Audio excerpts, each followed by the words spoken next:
casas. Eu deixei minha bolsa porque assim, tava aquele tumulto porque tinha acabado de acontecer. Aí eu voltei para pegar e não deu mais para entrar. Tava muito fogo, tava muito escuro com a fumaça. A oficina do seu Wilson sobrou inteira, espremida entre o posto de combustível e o prédio da TAM Express. Essa aqui é minha terceira oficina e daqui eu vou embora, né, dessa vez. Vou pegar minhas ferramentas e vou embora para algum outro lugar. Ser vizinho do aeroporto de Congonhas é ser vizinho do perigo. É dormir debaixo de uma janela e descobrir um dia que também é personagem de uma tragédia. Minha cabeça está confusa, não sei o que pensar, não sei o que fazer, é só medo, muito medo de ficar aqui. Os sinais da tragédia, aos poucos, vão sendo retirados da paisagem. Os comissários voltam a circular pelas ruas e o trânsito de Congonhas não para. Eu moro há 23 anos aqui, eu me acostumei. Você acaba se acostumando, você acaba esquecendo que um dia pode acontecer. Num período de 10 meses, que começou em setembro do ano passado, os brasileiros assistiram a 2 tragédias aéreas, as 2 maiores tragédias da história da nossa aviação.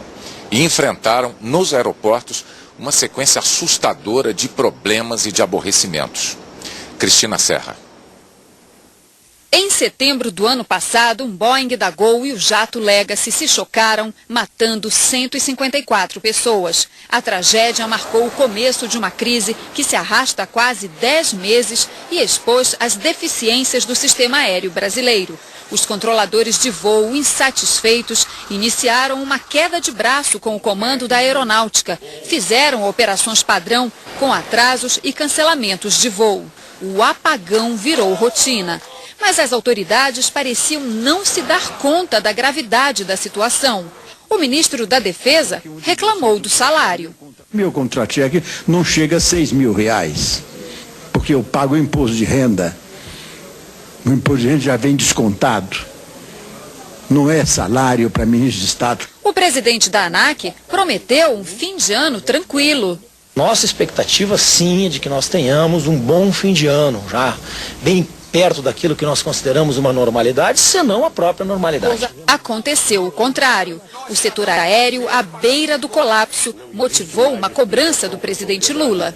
Quero prazo, dia e hora para a gente anunciar ao Brasil que não vai ter mais problema nos aeroportos brasileiros. Mesmo com o ultimato do presidente, os controladores fizeram um motim e paralisaram os aeroportos. O Congresso abriu CPIs. Controladores foram afastados ou presos. Em junho, a crise chegou a um nível insuportável. Declarações das autoridades só acrescentaram mais indignação à sociedade. A ministra do Turismo, Marta Suplicy, deu um conselho infeliz e teve que pedir desculpas. O ministro da Fazenda explicou o caos aéreo assim. Primeiro que não há caos aéreo, há um problema aéreo e também há um aumento do fluxo de tráfego, é a prosperidade do país, né? Quase 10 meses depois, ainda não há uma explicação definitiva para o acidente com o avião da Gol. E uma nova tragédia, a do avião da TAM, põe em xeque a segurança do sistema aéreo brasileiro. A quinta-feira começa gelada em grande parte do Brasil. Um sistema de alta pressão atmosférica traz o ar frio da Argentina e empurra o ciclone extratropical para o oceano. Com isso, o céu abre e a temperatura cai bruscamente. Pode haver geada nas serras gaúcha e catarinense. Em parte de São Paulo, Paraná e Mato Grosso do Sul, previsão de nevoeiros logo cedo. Manhã chuvosa em parte do litoral de São Paulo e do Rio. Chuva rápida do Espírito Santo ao sul da Bahia e do Maranhão até o Acre. Mínima de 7 graus em Curitiba. Daqui a pouco, a tragédia de Congonhas é noticiada no mundo inteiro. No Rio, os atletas do PAN vivem uma quarta-feira de tristeza e de homenagens às vítimas. Paulo, são 8h32. Nós temos imagens ao vivo do aeroporto de Congonhas, aqui ao lado. Podemos ver a pista em operação normal. A diferença em relação a ontem é que de 40 minutos para cá, o sentido da pista principal do aeroporto foi invertido. Os pousos estão sendo feitos no sentido centro-Jabaquara. e não o contrário. O sentido Jabaquara Centro era o de ontem, quando houve o acidente com o avião da TAM. Em Brasília, a CPI do apagão aéreo também decidiu investigar a tragédia no aeroporto de Congonhas. E o governo quer evitar conclusões precipitadas. Zileide Silva. À meia-noite, o presidente continuava reunido com seus principais assessores. Hoje cedo, ele conversou com o comandante da Aeronáutica e determinou a abertura de inquérito policial para investigar se houve irregularidade na entrega da pista reformada de Congonhas. E o Congresso também quer explicações sobre o acidente. Não está dando para esconder mais tantas mazelas gerenciais do governo. Não funciona porto, não funciona rodovia, não funciona aeroporto. E a comissão representativa do Congresso, que pode se reunir durante o recesso parlamentar, poderá pedir a convocação do ministro da Defesa, do comandante da Aeronáutica e do presidente da Infraero. O pedido foi feito pelo PSDB e pelo PPS. Não cabe cobrar nada de sobre-humano, nem a presidente, nem a ministra da Defesa. Mas eles falham, eles reiteradamente falham, porque foram até o momento incapazes de evitar que o pior acontecesse. O ministro da Defesa divulgou uma nota afirmando que o momento é de cautela e o melhor será manter a sobriedade e evitar julgamentos precipitados e ilações. Já a CPI do apagão aéreo aqui do Senado decidiu prorrogar os trabalhos para também investigar o acidente da TAM. Mas para o presidente da comissão, o governo não pode ser responsabilizado pela atual crise aérea. É um assunto que não se resolve da noite para o dia, mas exige que não se atrase um minuto nas decisões que devam ser tomadas e nas respostas que a sociedade merece. O ministro Maris Guia também não admite que o presidente Lula seja responsabilizado. Não é culpa do presidente um comandante de um avião executivo desligar o transponder. Não é? E nem às vezes é culpa do presidente, nem de ninguém, não é? A não ser de quem está. Se o desastre, se a tragédia que aconteceu ontem, for uma falha humana, A queda do avião da TAM em São Paulo repercutiu no mundo inteiro. Num comunicado divulgado pelo Vaticano, o Papa Bento XVI disse que estava consternado pelas vítimas do acidente e enviou os votos de pesar às famílias. A imprensa internacional deu grande destaque à tragédia, a maior também de toda a América Latina.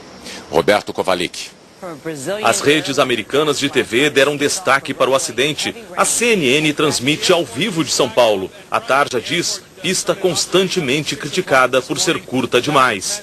A britânica BBC afirmou que, por ficar no coração de São Paulo, Congonhas sempre representou um perigo para os moradores da região.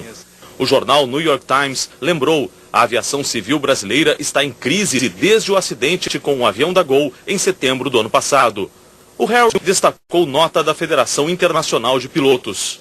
A federação disse que há mais de 20 anos pede a construção de áreas de escape nas pistas de aeroportos de todo o mundo. Essas áreas já existem em 19 aeroportos americanos e evitaram 4 acidentes. Há 4 anos, este avião passou da pista do aeroporto de Nova York e parou na área construída com um material que se quebra e reduz a velocidade.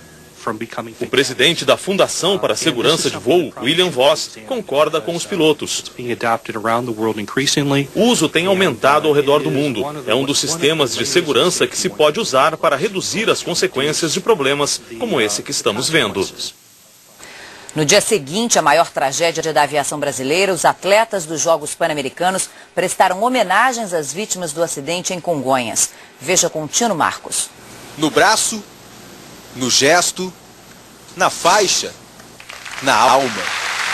A emoção que Juliana, do vôlei de praia, deixou extravasar, também visitou o futebol. O Maracanãzinho lotado e absolutamente silencioso.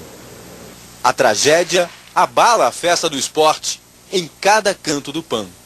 Ainda pela manhã, o Comitê Executivo da Organização Desportiva Pan-Americana anunciou luto por 3 dias e recomendou que se faça um minuto de silêncio antes da primeira prova de qualquer competição que envolva brasileiros. Todas as bandeiras do PAN estão hasteadas a meio pau e até as bandeiras de premiação não devem ser içadas até o topo. Na delegação brasileira são 54 gaúchos. O telefone começou a tocar muitas vezes. Aí quando eu vi as imagens falando do voo de Porto Alegre, daí, nossa, deu um baque, todo mundo já ficou tensão, chamando todo mundo na sala. Ontem eu desci correndo, liguei, a princípio Tá tudo bem. Eu tava conversando com o meu treinador, ele falou que tinha uma mãe